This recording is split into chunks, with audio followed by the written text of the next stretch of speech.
ఏమమ్మా గోల్డ్ ఇంత రేట్ అయిపోయింది. తెచ్చిందేమేలే గోల్డ్ గోల్డ్ గోల్డ్ గోల్డ్ అంటాడు, రేట్ ఎక్కింది అంటాడు. ఊగునాడైనా గోల్డ్ తెచ్చిందే లేదు.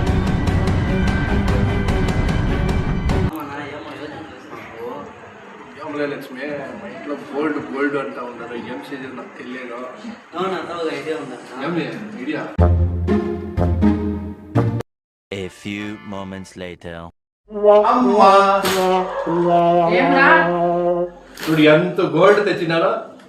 ఆ, గోల్డ్ విన్నరు, రుచి gold, Tata gold, marry gold, VGR gold. ఏంటి బాబా అన్న ఇంకోసారి చూడు నా బట్ట.